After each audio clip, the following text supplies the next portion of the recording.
ఏంటా చిత్రం అంటే బొమ్మ, శిల్పం అంటే ప్రతిమ, బొమ్మ.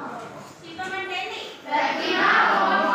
మరి ప్రతిమ అంటే శిల్పము, బొమ్మ. ప్రతిమ అంటే ఏంటి? శిల్పము, బొమ్మ. ఒక పదానికి 2-3 అర్థాలు వచ్చాయి. ఒక పదానికి 2-3 అర్థాలు వస్తే దాన్ని ఏమనాలి? పర్యాయ పదాలు. ఏమనాలన్నా? పర్యాయ పదాలు. ఒక పదానికి 2 కంటే ఎక్కువ పదాలు వస్తే వాటిని పర్యాయ పదాలు. అవి ఎలా ఉండాలి? సమానమైన అర్థాన్ని ఇచ్చేటట్టు ఉండాలి. పర్యాయ పదాలను ఏమని పిలుస్తాం? సమానార్థకాలు. ఏమంటాం?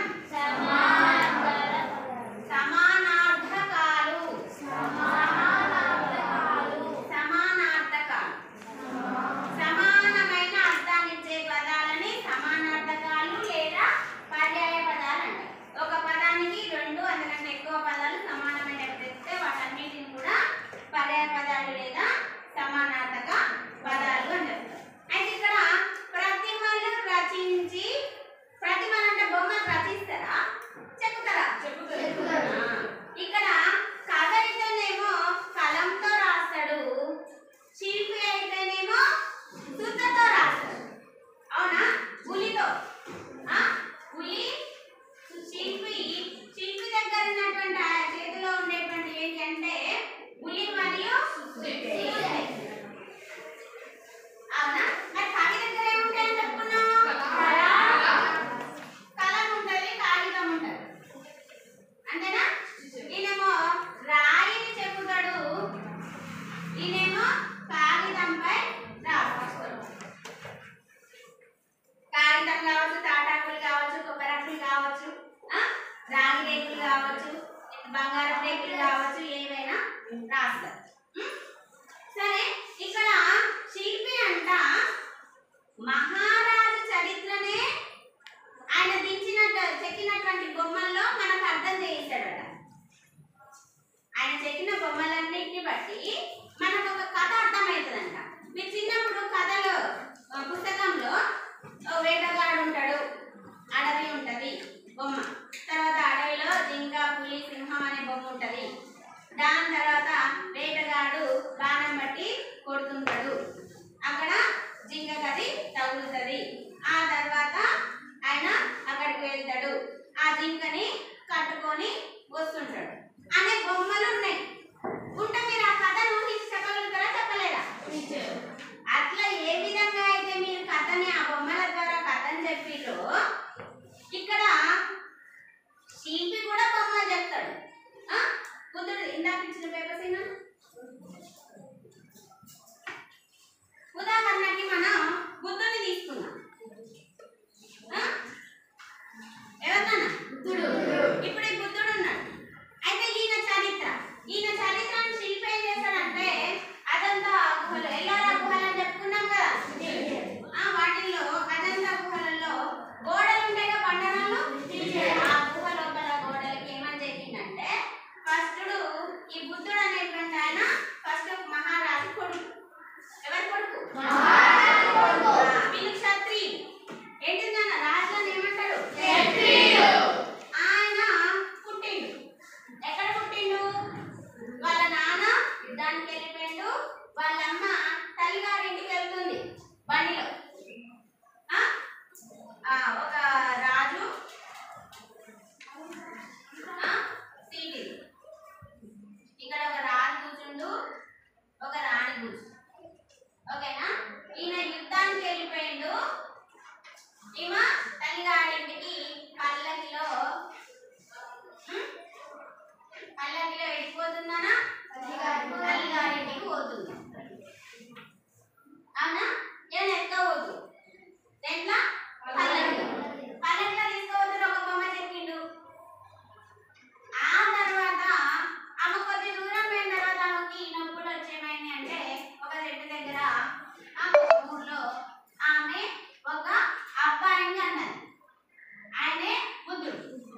ఎవరైనా బుద్ధుడు చిన్న అబ్బాయి ఇక్కడ పుట్టిండు. తర్వాత ఆమె ఏం చేసింది?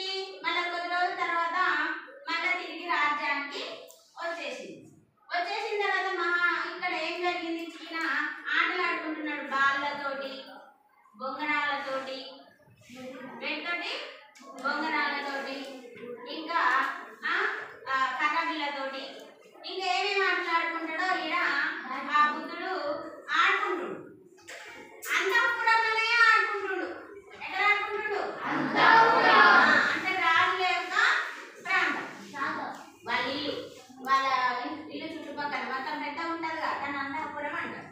ఇక ఈయన వేరే ఎవరి గురించి తెలియకుండా పెంచింది. ఎందుకంటే ఈయన బయటికి వెళ్తే మునిగా మాట్లాడు, సన్యాసిగా మాట్లాడని ఈయన జాతకంలో ఉందంట. అందుకే ఈయన ఎవరితో కలవలేదు, ఈయన ఇక్కడనే ఉన్నాడు.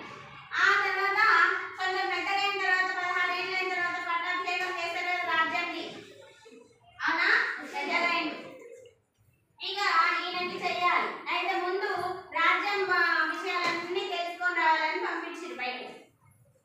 అయితే అక్కడ ఆయన ఏం చేసిండు, ఒక చనిపోయిన శవాన్ని చూసిండు. అందరినీ చూస్తున్నాడు, కానీ ఆయన మనసులో శవం కనిపించింది, మనసులో ముద్ర పడ్డది. ఒక ముసలాం కనిపించింది, అది మనసులో ముద్ర పడ్డది. ఒక బిచ్చగాడు కనిపించిండు, అది మనసులో ముద్ర పడ్డది. కొంతమంది మంచిగా తయారై నవ్వుతూ సంతోషంగా వెళ్తున్నారు. ఇవన్నీ చూసిన తర్వాత ఆయనకి ఏమనిపించిందంటే, ఏంది మనిషి పిల్లగాడు పుడుతున్నాడు, ఏడుస్తున్నాడు, పెద్దవాడు అవుతున్నాడు. ఒక పుష్టాయన చూసిండు, రోగం, ఒక ఆయనకు రోగం వస్తుంది, అట్లా రోగంతో బాధపడుతుండు. ఒక ఆయన ముసలాయన బాధపడుతుండు, ఒక ఆయన వెళ్ళిపోతుండు, తీసుకుపోయి కాలబెడుతుండ్రు. ఇవన్నీ ఏంటి అని ఒక్కొక్క బొమ్మ ఉంటుంది కదా, అట్లాంటి బొమ్మలన్నీ చెక్కిరు అనమాట. శిల్పి ఏం చేసిండు, ఇక్కడ శవం బొమ్మ, ఇక్కడ పుష్టాయన బొమ్మ, ఇక్కడ బుద్ధుడు బొమ్మ, ఇక్కడ ఇవన్నీ బొమ్మలు పెట్టేసి ఈయన బుద్ధుని బొమ్మ పెట్టింది, బుద్ధుడుని చెక్కిండు. ఇవన్నీ చూసుకుంటా పోతున్నట్టుగా. అప్పుడు ఆయనకి రాజ్యం మీద విరక్తి కలిగింది. ఆయన రాజ్యాభిషేకం చేసుకుంటా అనలేదు. అయితే మళ్ళీ వాళ్ళు ఏం చెప్పారంటే, పెళ్లి చేస్తే సెట్ అవుతారని చెప్పి పెళ్లి చేసిన బొమ్మ తెప్పింది. బుద్ధుడికి పెళ్లి చేసిన బొమ్మ, ఓకేనా. ఆ తర్వాత వీళ్ళకి ఒక కొడుకు పుట్టింది. రాత్రి వేళ మళ్ళీ అయ్యే కళలోకి వస్తున్నాయి, ఏవైతే చూసిండో అవే కళలకు వస్తున్నాయి ఒక బొమ్మ. ఆయన లేచి అర్ధరాత్రి వేళ అడవిలోకి వెళ్ళిపోయి ఒక చెట్టు కింద కూర్చొని తపస్సు చేసి, ఎక్కడ కూర్చున్నానా, అడవిలో పెద్ద చెట్టు కింద కూర్చొని తపస్సు చేసి. ఇప్పుడు బుద్ధుడు చూశారుగా మీరు, బుద్ధుడు బొమ్మ చూసారు కదా, కూర్చొని తపస్సు చేసింది. ఇట్లా కూర్చొని తపస్సు చేసింది. ఈ బొమ్మలన్నీ చూసినాం మనం. ఈ శిల్పి చెప్పిన ఈ బొమ్మలన్నీ శిల్పి ఏం చేసిండు, కథ ఉంది. ఇప్పుడు నేను కథ చెప్పిన మీకు, అదే కథకు సంబంధించిన బొమ్మలు చెప్పింది ఆయన శిల్పి. ఎవరు చెప్పిందా? మన అలా శిల్పి చెప్పిన బొమ్మల్ని బట్టి మీకు కథ అర్థమవుతుందా కాదా? ఫస్ట్ ఏముందని చెప్పిన బొమ్మ, రాణి ఉన్నారు. రాజు ఎక్కడికి వెళ్ళిండు, ఆడ యుద్ధం చేసిన బొమ్మ ఒకటి ఉంటది. ఈమె ఎక్కడ కొంచెం దూరం పోయిన తర్వాత కొన్ని రోజులు, చాలా రోజులు పడుతుంది అప్పుడు ఊర్లలో పోవాలంటే. ఇప్పుడు వాహనాలు కావు కదా, అక్కడ ఏమైంది, అవునా. ఆయన ఎవరనుకున్నా, మనకు బుద్ధుడు అని పేరు తెలియదు కాబట్టి పోయి చూసిన వాళ్ళం ఏం చెప్తాం, ఒక అబ్బాయి పుట్టిండు, మళ్ళీ రాజ్యానికి వచ్చిన పిల్లగాడు ఆడుకుంటుండు, పెరిగి పెద్దగా అవుతుండు అని బొమ్మ చూస్తాం. పెరిగి పెద్ద అవుతుంది అని చెప్తాం. తర్వాత ఏం చేస్తాం, పెద్దగా అయిండు, ఆ రాజ్యాభిషేకం బొమ్మ పెడతాం, ఆయన పంపించింది ఉంటుంది బొమ్మ, అది చూస్తాం. ఆ తర్వాత ఏంటి, బయటికి పోయిన తర్వాత ఎవరెవరిని చూసిందో బొమ్మలు ఉంటాయి. ఈ బుద్ధుడు చనిపోయిన ఆయన బొమ్మ, ఈ బుద్ధుడు పుష్టాయన బొమ్మ, ఈ బుద్ధుడు పిచ్చగాడు బొమ్మ, ఇవన్నీ బొమ్మలు కనబడతాయి. అంటే ఏంది, ఈయన వాళ్ళని చూసింది. ఆయనకి రాజ్యం తీసుకోవాలనే ఆలోచన లేదు. ఎందుకు ఇలా జరుగుతుంది అనేటువంటి ప్రశ్న వచ్చింది. ఆయన దగ్గర ఇట్లా చుక్కలు పెడతారు, ఇట్లా చుక్కలు పెడితే ఏంది, ఆలోచిస్తాడు అన్నాడు. అంటే ఇట్లా చుక్కలు పెడతారు కదా, ఇట్లా ఇట్లా ఇట్లా ఇట్లా పెడతారు కదా, అంటే అర్థమైంది, ఆలోచిస్తున్నాను అంట. అట్లా ఇలాంటి బొమ్మలన్నీ చూసి మనం ఆ కథను చెప్తున్నామా లేదా? అట్లా శిల్పి అంట తను చెక్కిన బొమ్మల ద్వారా చూపరులు, మనం చూసేటువంటి వాళ్ళ చేత కథ చెప్పిస్తాడంట. కథేమో తను రాసినటువంటి చదివిన వాళ్ళ చేత చెప్పిస్తాడంట. అందుకని కవికి శిల్పికి ఏం తేడా, భేదమేం లేదు అని చెప్తున్నాడు అన్నమాట. ఇక్కడ అర్థమైందమ్మా? నేను నిజమే చెప్తున్నా, అబద్ధం కాదు అని రాసిండు గుర్రం జాషువా గారు. నెక్స్ట్ ఏం చెప్పాము? ఎక్కడ నిద్రపోతున్నాయంట బొమ్మలన్నీ? రాళ్ళ నిద్రించు అన్నాడు. ఎక్కడ నిద్రపోతున్నాయి? రాళ్ళలో నిద్రపోతున్నాయి. ఎవరికి తెలుస్తున్నాయి? శిల్పికే తెలుస్తున్నాయి. ఎవరి మనసులో అయితే రాయి కనపడంగానే ఇది చెక్కాలన్న ఆలోచన ఎవరిలో వస్తుంది? చెక్కాలలో వస్తుందా, మనలో వస్తుందా? ఆ శిల్పి మనసులో ఆ బొమ్మలన్నీ ఆ రాళ్ళల్లో నిద్రపోతున్నట్టు కనిపించింది. ఆయన ఉలిని సోకించి, దేని సోకించాడు? ఇలా ఉలిని ఒక బండ రాయి మీద, ఇప్పుడు ఇది పెద్ద బండరాయి అనుకుందాం. ఇది పెద్ద బండరాయి. ఇక్కడ మంచిగా నాకు ఒక పువ్వు తీయాలనిపించింది. రాయిని పువ్వులాగా చేయాలనిపించింది. దీని మీద ఇట్లా చెక్కిన, ఇది ఉలి అనుకోండి, ఈ సుత్త అనుకోండి, ఇట్లా చెక్కిన రాయి అంతా చెక్కేసిన. అప్పుడు ఇదంతా చెట్టుకి ఇదంతా పోయింది రాయి. ఏం మిగిలింది? పువ్వు. అంతేనా? ఆయన మనసులో ఏది అనిపిస్తే అదంతా తన ఉలిని సోకించంటే తాకించి ఆయన అందులో ఉన్న బొమ్మలన్నీ బయటికి తీస్తాడట. అయితే ఇంకా వెలికి రానిచ్చి నీ పేరని అవి బయటికి వచ్చిన తర్వాత నీ పేరే నిలుపుతాయి అంటుంది. నీ పేరంటే ఎవరి పేరా? పేరు నిలబెడతాయి. నువ్వు శాశ్వతంగా ఉండిపోతావు అని చెప్తుండు కవి. ఎవరిని శాశ్వతంగా ఉండిపోతాడు? శిల్పి. ఎందుకు శిల్పి శాశ్వతంగా ఉండిపోతాడు? చచ్చిపోడా? చనిపోయినా కూడా ఆయన యొక్క బొమ్మలు ఉండి ఆయనను గుర్తు చేస్తుంటాయి అన్నమాట, ఆయన గొప్పతనాన్ని. ఆ విధంగా నువ్వు లేకున్నా ఆ వాటిల్లో జీవించే ఉంటావు అని కవి చెప్తున్నాడు అనమాట ఇక్కడ. ఇంకా తల ఎత్తెంగద నీది చాతిరి మహిమ. మీకు పుస్తకంలో చూపించాడు అజంతా గుహల బొమ్మ. ఇది దేవాలయంలా కనబడుతుంది చూడండి కదా. కానీ అదొక గుట్ట, దాని లోపల గుహ. ఆ గుహలో చెక్కినటువంటి బొమ్మలు సైడ్స్ కి పైన మొత్తం ఇవన్నీ కూడా చెక్కిరు రాయి మీద. ఈ చెక్కినటువంటి బొమ్మలు వేడి మీద చెక్కినట్టు అంటే పాషాణములపై. అక్కడ ఏమున్నాయంట? పాషాణం. పాషాణం అంటే కఠినమైన రాయి. సున్నరాయి కింద పలుకుతుంది కదా, పాషాణం కఠినమైనటువంటి రాయి. పాషాణం దగ్గర కఠినమైన రాయి, బండరాయి గట్టిగా ఉంటది. అంత కఠినమైనటువంటి రాళ్ళల్లో ఈ యొక్క చిత్రాన్ని శిల్పులు చెక్కడం జరిగింది. అయితే జీవకళ అవి ఎట్లా ఉన్నాయంట అంటే జీవం అంటే ఏంటన్నా అక్కడ చూసి చెప్పండి. జీవం అంటే ఏం రాసిన? నిర్జీవం అంటే ఏం రాసిన? 4. జీవం అంటే ప్రాణం ఉంటుంది. జీవం అంటే ప్రాణం ఉన్నటువంటిది. అట్లా జీవకళ ప్రాణం ఉన్న వాటి లెక్కనే కనిపించేటట్టు చెక్కిందంట. ఆ శిల్పాలు ఎట్లా ఉన్నాయంట?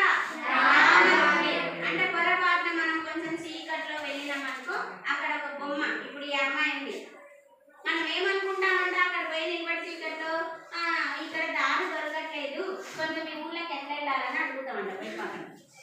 అంటే ఏమనుకుంటామో నిజంగా మనిషి అనుకుంటాం. ఆ విధంగా ఆయన శిల్పాలని చెక్కారట. జీవం ప్రాణం ఉన్నట్టుగా కనిపిస్తున్నాయంట శిల్పాలన్నీ కూడా. ఇంకా ఏమన్నాడంటే నీ చుట్టలో మొలుచు మానవ విగ్రహాలు. వీటిలో సోకించి ఆ బండరాయిని మనిషి బొమ్మలాగా తయారు చేస్తున్నావు. మనుషుల యొక్క బొమ్మలు చాలా. విగ్రహం అంటే బొమ్మ, అవునా? విగ్రహం అంటే బొమ్మ. మనుషుల బొమ్మలు, మానవ విగ్రహాలు అంటే మనుషుల బొమ్మలు వాటిల్లో నుంచి కనిపిస్తున్నాయి. కాబట్టి నీ బొమ్మల చెంత ముగ్ధగతి పొందులు శిల్పి కంఠీరవ. నీ యొక్క ఎంత గొప్పనైన వాడు అంటే నీ చేతితో ఆ యొక్క బొమ్మలన్నీ కూడా చక్కదనాన్ని అందమైనటువంటి రూపాన్ని సంతరించుకున్నాయి ఓ శిల్పి అని చెప్పేసి ఇక్కడ పురంధర కవి ఎవరిని అంటున్నాను శిల్పిని అంటున్నాడు. ఒకసారి క్వశ్చన్స్ ఆలోచించండి మీవి. కవికి శిల్పికి మధ్య పోలికలు చెప్పమని అంటుంది. కవికి శిల్పికి మధ్య పోలికలు ఉన్నాయి ఏమన్నా లేవా? ఏంటి చెప్పండి.